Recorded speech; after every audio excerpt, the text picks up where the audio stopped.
Bonjour à tous, ravi de vous retrouver pour vous présenter la nouvelle version GetQuanti Halo. Donc on va commencer avec une petite définition.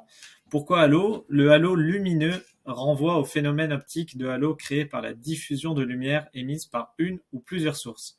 Vous l'aurez compris, ces plusieurs sources et les nouveautés GetQuanti.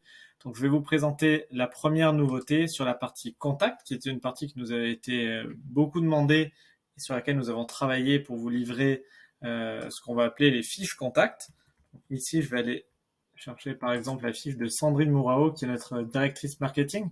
Donc on va retrouver ici ses coordonnées, email, téléphone, son profil LinkedIn. On peut l'ajouter à une liste, on peut enrichir ses données, ses coordonnées avec Casper ou Nomination par exemple, voire envoyer sa fiche directement dans votre propre CRM.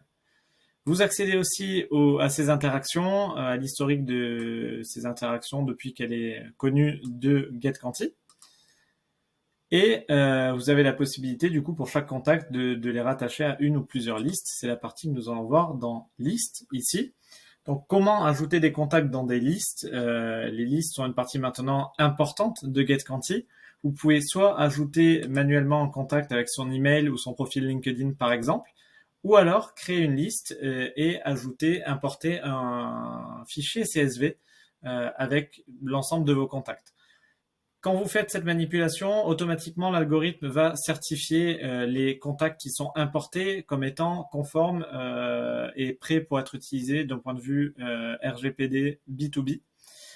Donc ça, c'est vraiment important pour gagner du temps et pour avoir une base de qualité et exploitable par vos commerciaux.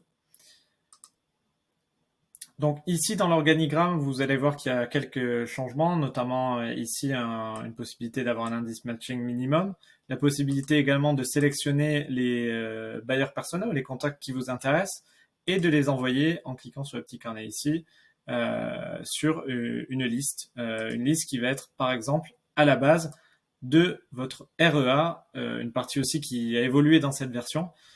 Dans les REA, vous pouvez gérer directement maintenant les désabonnements liés à vos scénarios de retargeting email.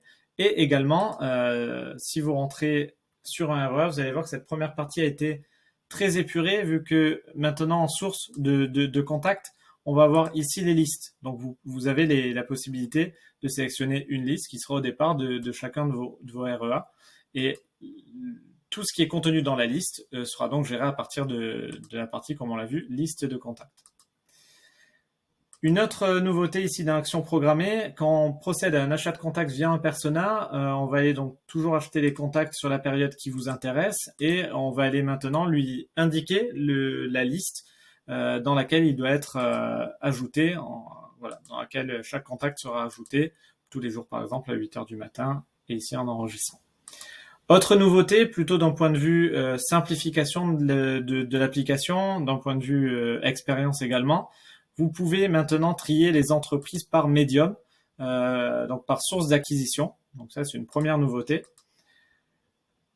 Autre nouveauté ici, dans les segments et dans les listes, vous avez la possibilité de switcher, de transférer les listes d'une liste à une autre sans avoir à faire un export et un import, ce qui était beaucoup plus fastidieux et qui est maintenant simplifié dans cette version. Autre amélioration d'un point de vue aussi usage et visuel, vous allez voir que dans les suivis URL, vous avez le niveau de chaleur de chaque type qui est accessible en un coup d'œil. Et enfin, pour terminer, je vais vous parler des codes NAF qui jusqu'ici étaient uniquement possibles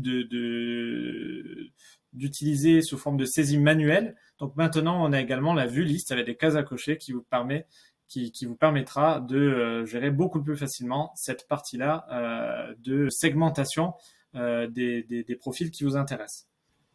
Et voilà pour les principales nouvelles fonctionnalités de la version GetQuanti Halo. Pour plus de détails, je vous invite à consulter la release note et l'article de blog. Et pour terminer, je vous invite à découvrir cette vidéo du décompte du lancement de la nouvelle version. À bientôt!